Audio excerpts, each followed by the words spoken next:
Hello and welcome to Divinely Empowered with Antonia. Today we have Tom Van Burl, who is an old friend of mine. I just reconnected with when I was in London. Now, I've known Tom for a long time, and when we were friends, he was doing hypnosis, but he's had quite a journey since then.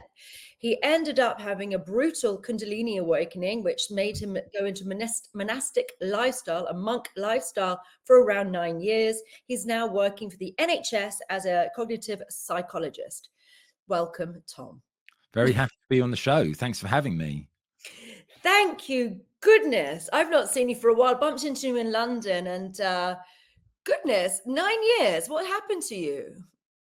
Well, I haven't seen you for a long time. Obviously, you're right. We used to be great friends on the night scene.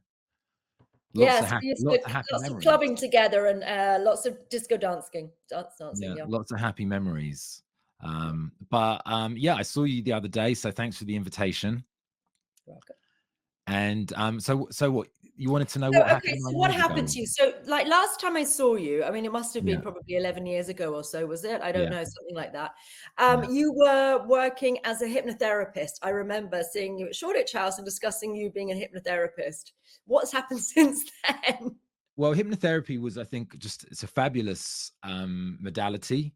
I Mm. think it's very effective. I had a lot of great experiences and great success with hypnosis and hypnotherapy, and it was really helpful for things like amnesia and stop smoking, and a whole range of different problems.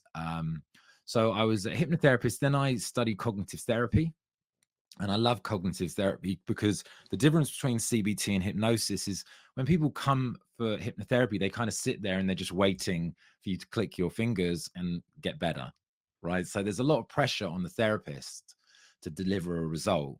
Whereas with cognitive behavioral therapy, it's kind of the other way around. You're teaching someone a system of philosophy, and then it's up to them to use that to help themselves. So at the heart or the core of CBT is emotional responsibility.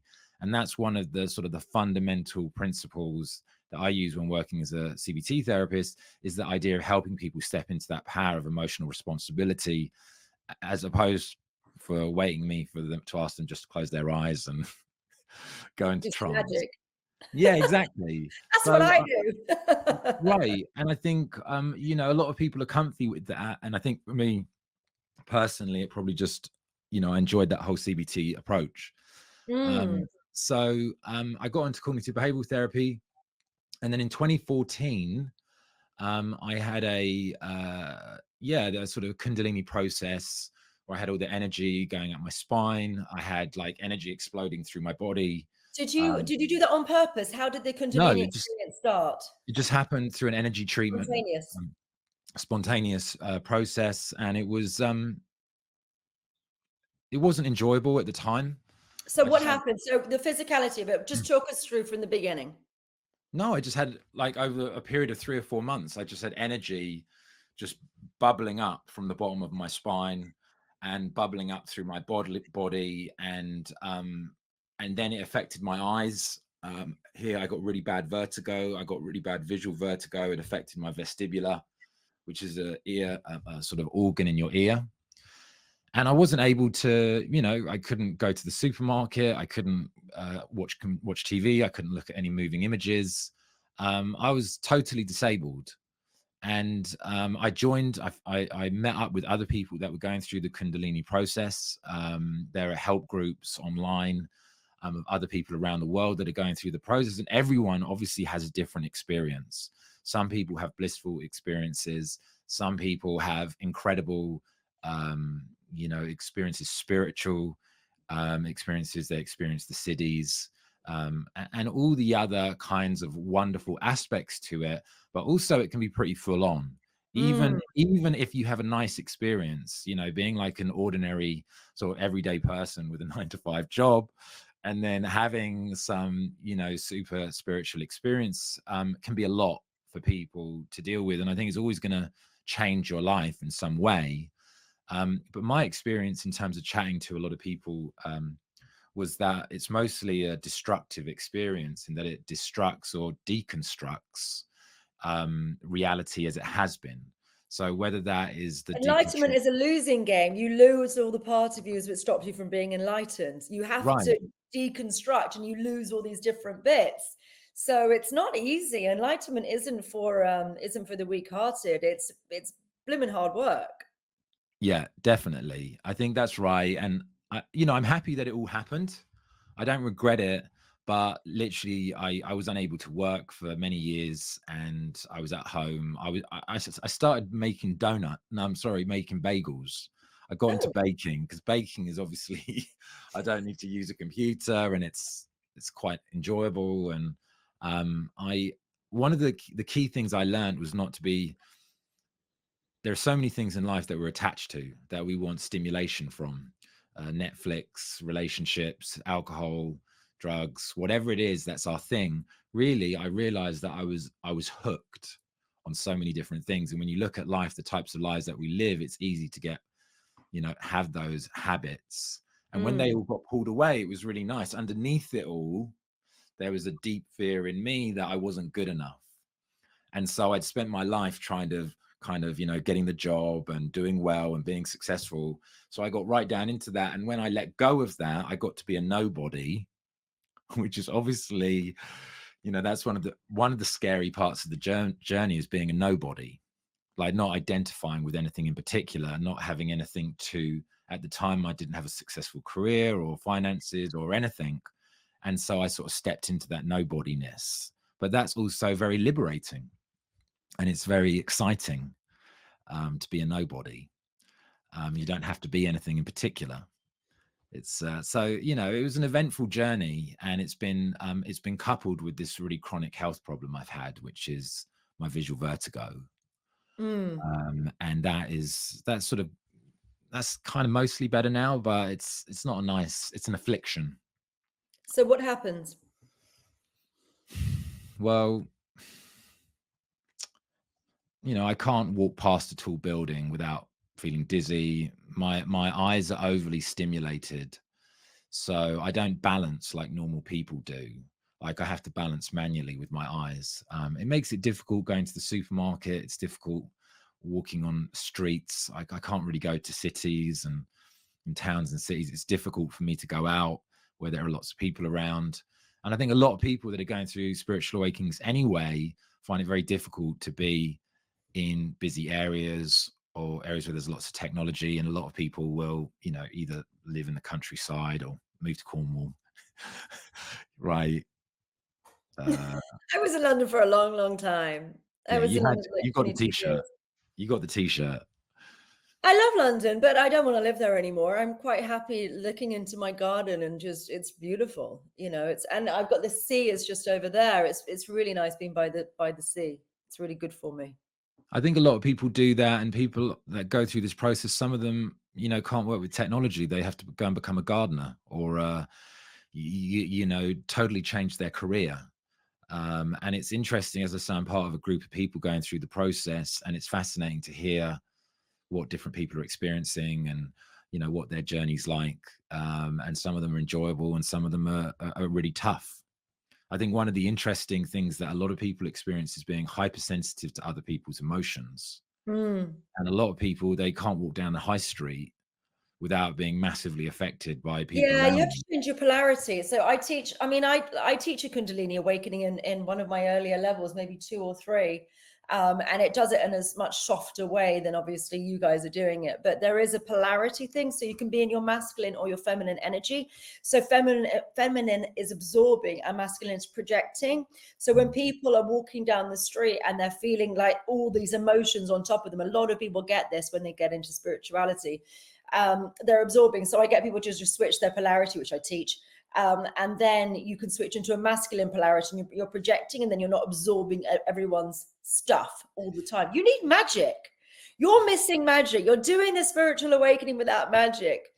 Let me help you, man. This is silly. You have to do it with magic. Magic is the way to be able to do it. If you can switch your polarity in a few seconds, then you can become into your masculine and you're projecting and it doesn't bother you. So you can be in crowds and be in these situations without it just completely, absorbing everyone's stuff. Because the thing is, within spirituality, I think people are very kind often, and what they want to do is absorb other people's pain because other people are suffering, and so they sort of take it on themselves.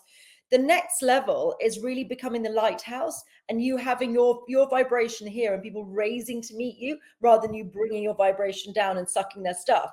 Because what happens is they feel wonderful when they're around you, and then you leave their side, and in 10 minutes it comes back again, their suffering comes back again. So it's kind of a bit of a fool's errand. But if you hold your space, then people come up to meet you, and then their vibration and their evolution improves.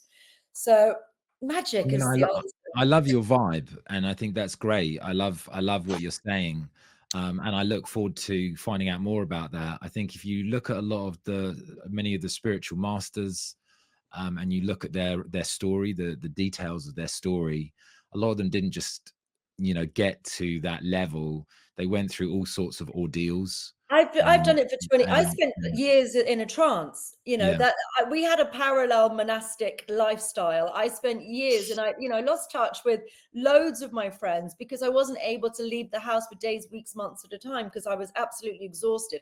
I yeah, had no strength in my body to go and get myself a cup of tea. I would have to crawl across the floor, shimmy down the stairs on my butt, crawl into the kitchen, put the kettle on, and collapse again. I had that for mm, years, and sometimes I would manage to go out once in a month. But I was fortunate insofar, I know it wasn't a chronic fatigue or some tiredness-based disease, because if I had something like my mum's birthday or something important to do, I would be full of energy and able to do that. And also the thing which is different to me than many of these other people is I got superpowers. I've got a ton of siddhis. I've got a ton of abilities. mm, So I'd be like in a different dimension and completely, I can't read, I can't focus. I'm just completely just almost just like I'm on drugs or something. mm, Um, and then suddenly I'd have another ability, and then I'm able to dissolve traumas. I'm able to do various different things instantly. And that was my journey. But I was completely doolally for years, mm, years. And that's how it is. Like you end up like the spiritual evolution, these adepts are normally by themselves. People who really go on the journey, they tend to mm, do it alone because I think it's other people. I mean, for me, I don't have the brain space, or I wouldn't have been able to be in a relationship, to mm, be able to do all this stuff because, because when I'm around people as well, I'm less in a trance, which means I'm slower. So if I want mm, to get through at breakneck speed to be able to now dissolve diseases, and I'm dissolving a lot of diseases, sometimes instantly, I have to have got through the stages and the stages and the stages. So I just kind of was by myself and like completely just absolutely exhausted. And the aching in my body, the DOMS in my body was I couldn't move. And I was mm, just so tired. yeah, So I think anyone who's really pushed spiritual evolution has suffered. I think suffering is part of the game. And yeah, then also, I didn't find it suffering though. I mean, saying it like that, but I was getting superpowers and I wasn't sad or depressed, or I was just always sort of kind of like blissed out or just sort of neutral. I wasn't ever like feeling sorry for myself in any state of any sadness in any capacity. I was fine.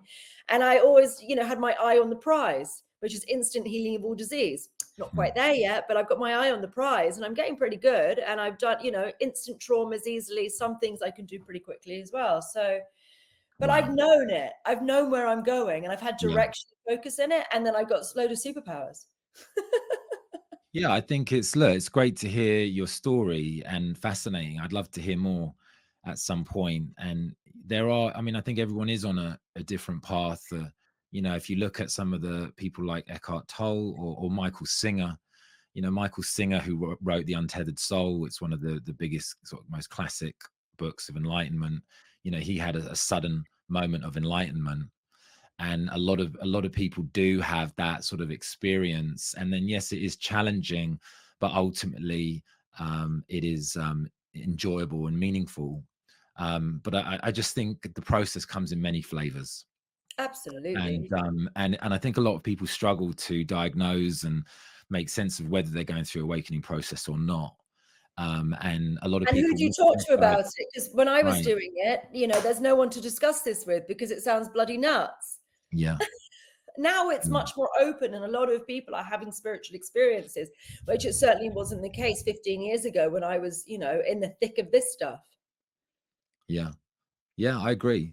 I agree for sure.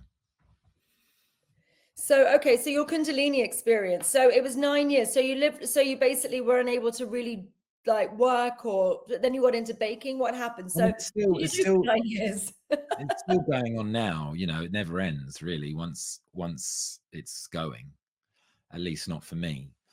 Um, Do you have but any abilities, any superpowers yet? no, I'm very wise. Great. We're going to get into your I'm very wisdom in a cool. minute. That is, wisdom is a superpower. I'll give you No, that for sure. no. I mean, I always wanted to be a wise person from a young age. But no, I haven't had any superpowers. No. As for me, it's been an as unpleasant and very difficult journey without many highlights. But on a deeper level, what has been made available to me is a letting go of attachments. It's been a letting go of ambition, and a letting go of and what that gives is a deep peace, and what I'm mostly interested in is freedom, deep inner freedom. And that freedom is juicy, it's radical, it's exotic, it is beautiful, it is everything and more one could ever dream of. But it's not something that's going to be fulfilled in the external world. And it's not something that's fulfilled by like pursuing something out there, as enjoyable as that is. And that deep freedom is something that I've always enjoyed, and it's so juicy. So that's what I've got out of the journey. And in order to do that, like everything that I really cared about has fallen apart in the past. And things my dreams and ambitions kind of crumbled like sand. And that process of sort of deconstruction ultimately is a gift. But it takes, that's just my path. Yeah. Obviously. But I haven't had no magic powers. Maybe I'm more intuitive, Mm, a deeper intuition, and obviously as a therapist and coach, intuition is an important part of how I work. mm. And I do feel things. So I do feel when I work with someone, I use my body as an instrument and sort of tune into what's going on. But no, there haven't. A lot of my friends who are going through the process have far more exciting like benefits than mine. Man, superpowers are, I don't know. I just love a superpower, I but would love some superpowers for sure. I'll set you up with my level one. You can have some I'm a superpowers. I'm a Cancerian. I have superpowers. What what does a Cancerian have to do with it? Intuition. Intuition. Yeah, Yeah. empathy. Yeah, but let's get some. I Yeah, don't know. I'm just I like cities. They're really fun. yeah, definitely cities. In my experience, quite a few people do get them, but it's not certainly not something that is like happens for everyone. And It maybe does. you've Anyone cracked, who takes my courses, it maybe you've does. cracked the code. Maybe you've cracked the code. I certainly have cracked the code, actually. Yeah, Yeah, anyone who takes my courses gets superpowers. That's just part of doing my courses. That's literally I have a magic school. So you yeah, get powers. But the thing is, I mean, and also it's because you start to dissolve your traumas right from level one, it mm, means that you stop attracting all sorts of crap into your life as well. mm, So it's, sometimes we're ordering things from the universe because we haven't cleared out those traumas from our past. So when you do that, you have a much more easy, soft life by working through your stuff. And then you can evolve and evolve and evolve. And it's not the pursuit of abilities that we're going for. We're going to figure out how to help people with different diseases. And it's just this thirst for knowledge about what diseases truly are and how to actually help people mm, with them. So it's not that I'm going after the cities per se. I'm going after how to get rid of diseases and deconstructing diseases. That's kind mm. of what I've really got my teeth into. And it's really fun. Yeah, it sounds good. I think obviously when you go on the path, you do question um, this idea of the law of attraction and why my life is the way it is, why events go the way they do. And I'm a big fan of astrology. I'm training in astrology right now. And the astrological event that happened to me in 2014 was a clear astrological signature What of happened? Well, look, it's difficult to explain to people but there was a clear astrological signature on the day, on the week that it happened. And I went to an astrologer about 3 years later, and within 5 minutes of chatting to them, the first thing they said, listen, I just need to let you know that this happened. And I hadn't mentioned anything to them. And then it Right. got corroborated by, a couple of other astrologers.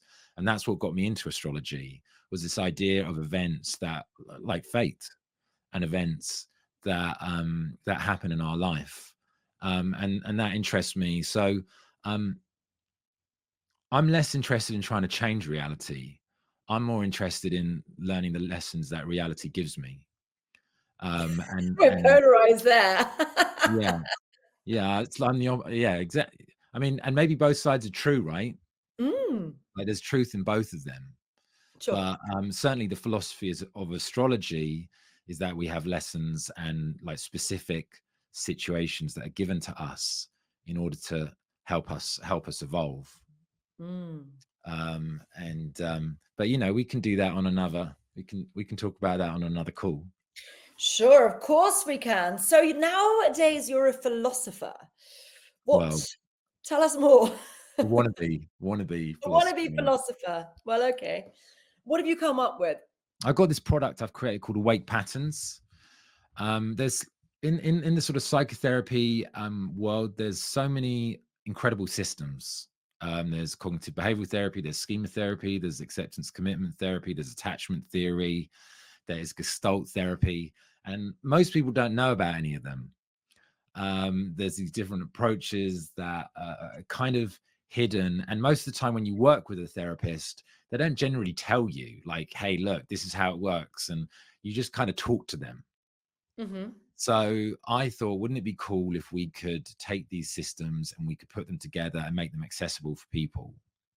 So that's what Awake Patterns really is. It's taking like the history of self-development and putting it together in a way that is accessible and helpful to people. Our first product is called Discover Your Pattern. So Mm-hmm. it's based on this idea that everyone has unconscious patterns, hidden patterns that shape their life.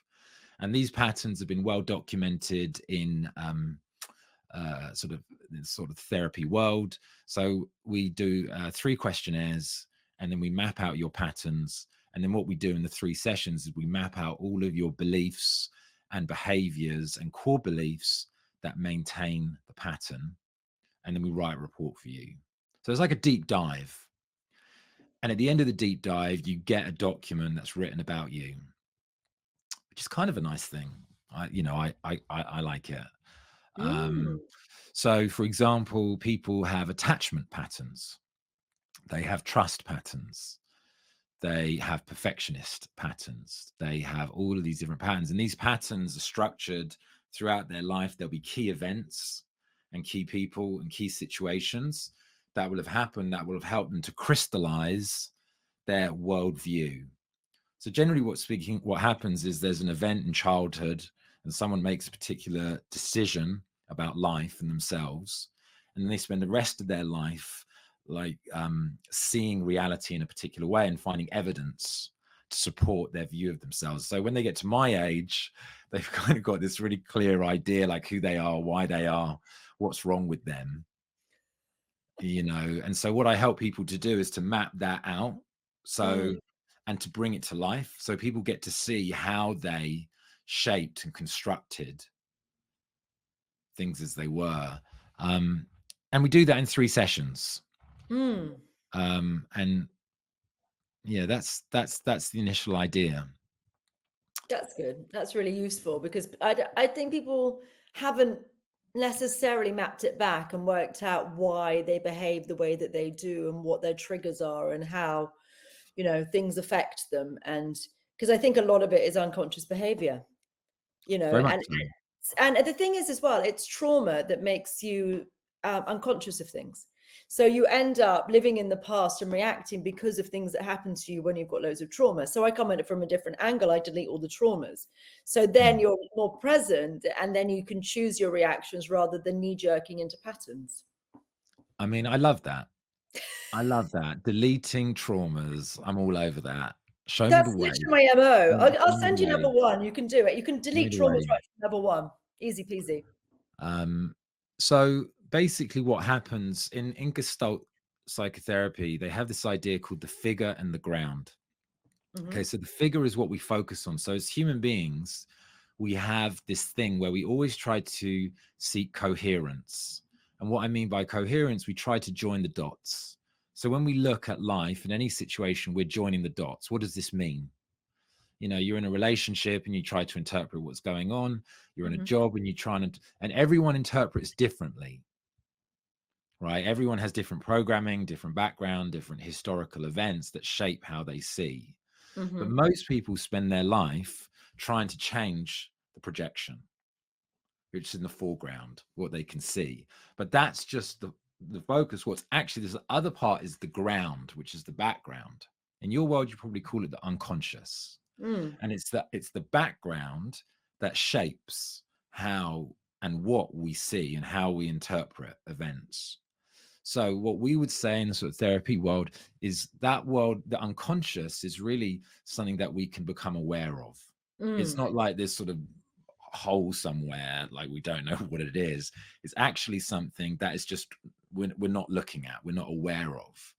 And when you shift your attention and your awareness from what's out here, and you become aware of the patterns and the beliefs and the opinions that shape that, the context, when you become aware of the context, the problem disappears. Mm. It disappears because it's the problem only exists in that particular context, Okay. right? So obviously, I can't delete trauma, and I can't disappear. Yeah. I can't disappear things like that. But what I can, but when you shift the context to a problem, a lot of the time, the problem that you have does disappear. Mm. It does disappear, and it's a shift in perception. Mm. The world that I live in, I'm less interested actually in solving people's problems, and I'm more interested in helping them become more or increase their awareness. Because as you expand your awareness of your problem, you realize that it doesn't exist.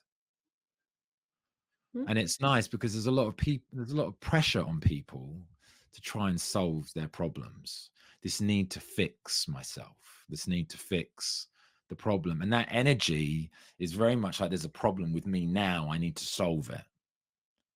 And when People you haven't actually, got tools to fix it, though. I think if you've got tools like I do, then you can do that. If you haven't got yeah, tools, you're just lamenting, and it's just kind of it's just a vicious cycle that goes nowhere. you don't have to lament.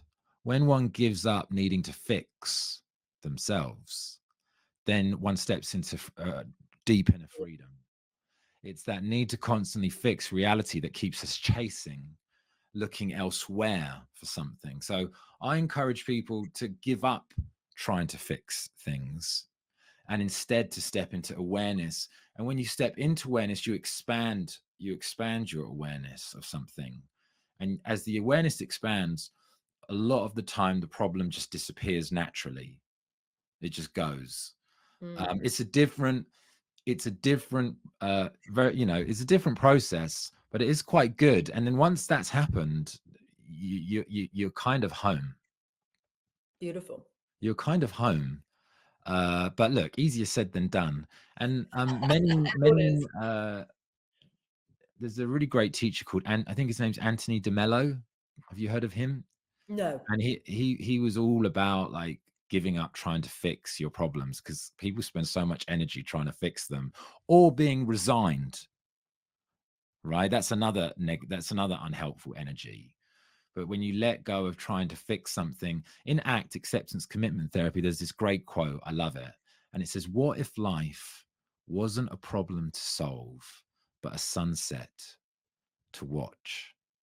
Beautiful. And there's this idea that we give up trying to solve it and we become the observer of it, Mm. right? Because we're not the problem, we're observing the problem. The thing is, with my stuff, you get to the place of non-attachment and you become more of the observer of your things because you've deleted the emotions associated with the trauma. So it's kind of, it's an entirely different route to sort of the same place, but doing it in the entirely opposite ways, which is beautiful Yeah. because you're ultimately getting to the same place. And the route that you take to sort of inner peace, it doesn't matter. Is find the one. This is why I like interviewing different people, because your philosophy is polarized to mine in this way, but we're still getting to the same place ultimately from different ways, which is a beautiful Yeah. thing. Yeah. I think so. I think so. You know, if anyone wants to try it out, they can just drop in on the Awake Patterns website and check it out. There's an ebook which explains my secret. This is my secret system. Ooh, secret system. I think one of the nice things we try to do is we try to base it on psychology and research and existing therapeutic wisdom. So it's very Mm. grounded in existing philosophy and studies, and hopefully that helps ground it for people. And it's an easy way to sort of access that. I think that's the intention anyway. It's lovely, isn't it? Well, you know, whatever makes people happy ultimately. And it's just, you're zooming out, aren't you? You're zooming out of the problem and just kind of making it. It's like in hypnotherapy when you do Yeah. that, when you kind of, you know, that's part of the zooming out, isn't it? Of when you're working on different, you know, having the bird's eye view and zooming out and kind of making it less prevalent, whatever the problem is. It just kind of gives it less power. It's kind of the same philosophy a bit. You know, do you know the story of the Zen farmer? I do not. Tell Do you us. want to hear it? I would love to It's hear one of it. my We would love favorite. to hear It's it. one of my favorites, and it's one of the stories that really helped me get through my health challenges. Mm. And it's a story that I tell a lot of my clients that I work with. So there's a Zen farmer, and he has a son, and the son has a horse, and the horse one day runs away, and all the neighbors say, "Oh, look, you're so unlucky. You've lost your horse." And the Zen farmer says, "Maybe I am, maybe I'm not." The next day, horse comes back with a friend, another horse. Yes, Zen farmer's got two horses. And all the neighbors say, "Oh, look, your son, he's so lucky. He's got two horses." Zen farmer says, "Maybe he is, maybe he's not." Next day, the boy's riding the new horse. He has an accident. He breaks his leg. So all the neighbors, they say, "Oh, your son, he's so unlucky. He's broken his leg." And the Zen farmer says, "Maybe he is, maybe he's not." And the final day, the country goes to war. The emperor takes the country to war. All the young men are conscripted, but the young boy has broken his leg. He can't fight. And so all the neighbors say, "Oh, your son, he's so lucky. He doesn't have, he can't fight." And the Zen farmer says, "Maybe he is, maybe he's not." Mm. The point is, we don't really know whether something's good or bad. And that filter that human beings have for constantly judging and evaluating their reality, in terms of how I teach, is at the core of the problem. Mm. Interesting. And that helped me get through my health challenges, because I gave up. I thought maybe there's something good that can come of all of this. Well, you've had time to think and learn and become wise. Let's see. You need time, though. I mean, Yeah, it does take unfortunately, time. most people, have kids and 9 to 5s and are very, very busy. Mm, So, I mean, I got forced into being by myself, and I had this parallel monastic time as you have, and it's only really by being by yourself and actually having time to think that you can really learn about yourselves, mm, and really progress forward and learn all these different things. When you're busy, there's no time to be thinking about mm, philosophical things at all. There's just no space for it. And everyone's so busy. So an accident, a lot of people learn things because they end up breaking their legs or having some situation, and all they could do was read, or all they could do was research, or they could they didn't have the normal mm. day-to-day busyness. And Yeah. that's really, it's very difficult to become to do the enlightening work Mm. when you're busy. Yeah, I If you want agree. to be a teacher, if you're following somebody else, it's easier. But if you want to be a pioneer and a teacher in this, then you really just need to be sitting and thinking and tuning in and learning from source. I was always in a rush. And I think maybe a lot of us were, but I was always in a rush. I always wanted to get to the good bit. I always wanted to get to the highlights. I always wanted to have the peak experiences, and I was a quick thinker. And I learned the blessing of slowing down. And that really is a gift. Because it's only when you slow down that you really get to see a lot that you missed Mm. before, and you get to enjoy life more. So I definitely have slowed down a lot. I think that is definitely one of the gifts of becoming a monk, or that kind of lifestyle. So when you say you became a monk, do you mean literally, or No, you just no, no, just the monastic? So you spend a lot of time by yourself thinking. just in a house on my own. Not just when you can't use a computer, or you can't watch television, and you can't leave the house. What do you do? Did you just read? What did you do? Yeah, I did a lot of journaling and a lot of meditation and baking. So You you're know, a great baker now. What's your best pastry, chola, or chola. what's chola? It's a sort of a Jewish bread where you weave it into a plat. Mm. It's beautiful. It's like a really nice. It's a nice sort of squidgy Jewish bakery delicacy. But I haven't made it for a while. And then I also really got into baking. I actually created a brand called Uncle Bagel, which was making bagels. Um, so yeah, baking, journaling, drawing.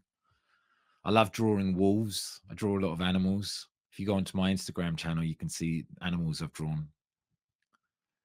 But yeah, I mean, life without technology. I mean, I highly recommend it. It's not easy. I like tech. It's not easy because tech's so good. It's so good, and it's so it is addictive. I went the other way though. It's funny because I was completely off my noodle, downloading all these energies to get Yeah, superpowers. I was all I could do was sort of like mindlessly look at the TV, completely zoned out. I couldn't read. I didn't have the energy to bake or cook, or I went to chef school so I can cook. But I did that when I was 19. I couldn't do the physical things, didn't have any strength to do it. So all I did was just watch a lot of TV for years, because that's all I could actually do. If I tried to read, I'd forget the sentence, and then it'd give me like spin me out. I was the opposite. So I would, doing anything physical, I was unable to do, and you were unable to do anything technical. So it's interesting that we've had sort of opposite parallel lives for quite a long time, really. one of the weird things that happened to me was that I've been a vegetarian for 5 years Mm, before awakening happened, and when it happened, I had a craving for meat. mm. And like when I say a craving, I mean sort of like getting takeaway burgers sent to me. Like when Yeah. friends came over, bring me a burger, and I found it really helpful to ground the energy. I have to have meat, especially when I'm teaching. It Yeah, grounds me. I'm completely yeah. off my noodle without it. I think it's necessary for awakening, or it's for me for awakening. Maybe other people are okay without it, but to be doing really hardcore energetic work, I Yeah. sure as heck need meat for sure. Right. So definitely the same thing. I think I would have been watching TV if it wasn't for my eyes. Honestly, I would have joined you on the sofa, and we'd have been crashing out. And just you been know, like just staring into space. definitely. Mm, It was frustrating that I couldn't do that. yeah, Um, that's annoying. but we all have to learn to adapt, don't we? In therapy, there's this term called creative adaptation, which is as our environment shifts, we have to adapt accordingly, and do whatever it takes, really. Which for Not me everyone's involved very eating lots of adaptable. burgers. Yeah, how did you find that? Did that emotionally scar you when you'd been a vegetarian for so long? Not, no, I was okay with it, but I think it's one of these ideas that surprises a lot of people, and I think there's a lot of things about awakening which are, I don't know what the word is, sort of paradoxical or whatever, but generally speaking, you wouldn't think that it would start making you eat a lot more meat. And I I found know, but the personally whole that when thing's I a bit eat of a fallacy. You know, the number of bees that die when you're eating avocados because they need them to get the avocados working to propagate the avocados. You need like loads and loads of bees die. They kill millions of them when they transport them over into California every year. Yeah. So, and the thing is as well, I mean, I think that the question should be not is this food flesh, but how many animals have died to make my lunch? And actually, if you think Mm. about like having a field with corn or any other crop, what they have to do is initially they have to clear everything from the field. So then the mice, the rabbits, the moles, the badgers, whatever is in the field, they have to completely get rid of all of those, and they bring a combine harvester which decapitates and just mangles anything in the field, and they have to Mm. get rid of everything else. You're actually, if you think about how many animals have died to make my lunch, having a steak is significantly less than having a bloody salad, which is not something that vegetarians want to hear, but it's the truth. You're And you can right. get about 2,000, I think it's around 2,000 meals you can get off one cow, one life, and it's about 2,000 meals, I think it Wow. is. So it's Yeah. not, and it doesn't make any sense. And then corn or something or salad, you've just got to completely demolish the entire field to be able to get these crops. So it's not that there is no death. Eating food, there is death to animals doing it. And then also, if you think about consciousness and the consciousness of plants and the consciousness of everything else consciousness, it's still a death if you're eating salad. There is that is an alive plant which is then killed. So if you're thinking in terms of consciousness, then there's another issue with it as well. So vegetarianism I find a bit of an odd thing. Antonia, you were dropping truth bombs. You're dropping truth bombs.